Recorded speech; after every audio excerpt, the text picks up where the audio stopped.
3. Is it hard to be rich?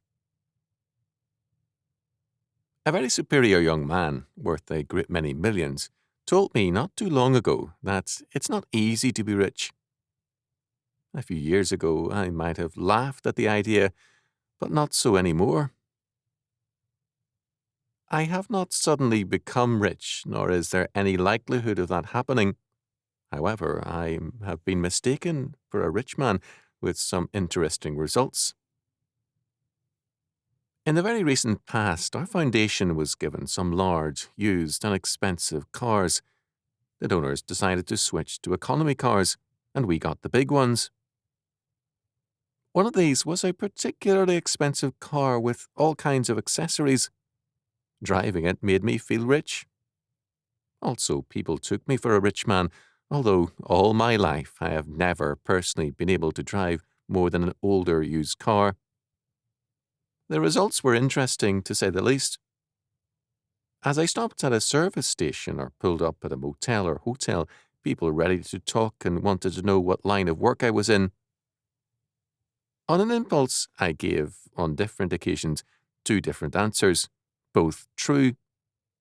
On some occasions, I said I was a writer, which I am, being the author of 30 or more books. At other times, I said that I'm a minister, which is also true. The reactions were very different.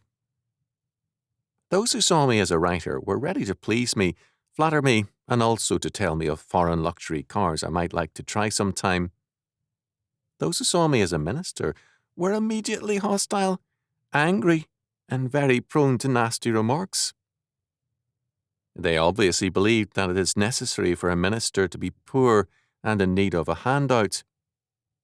But this was not all. Being taken for a rich man also means that one should be taken for all that can be had. People were immediately out to con me, to relieve me of some of my supposed riches. I found out that it is not easy to be rich or to be taken for a rich man. People are envious and even hostile. However, it's not easy to be in the middle class, nor to be poor. Our age promotes class conflict, envy and hatred. Whatever you are, someone resents you and is out to exploit you or to blame you for much of society's problems. In other words, where class conflict is promoted, everyone is the victim as well as the oppressor, and resentment is present on all sides. A world of envy and class hatred is not an easy world to live in. Instead of increasing peace and freedom, it works to create conflict, and each group wants to hurt and cripple some other class. Each then sees its own freedom as necessitating the destruction of someone else's freedom. In a world of envy and hatred, it is hard to be rich, poor, or middle class because all life is soured and tainted by class conflict. As a result, all suffer and freedom wanes. It is not easy to be anything in such a world. The truth still remains that we are required by God to love our neighbours as ourselves.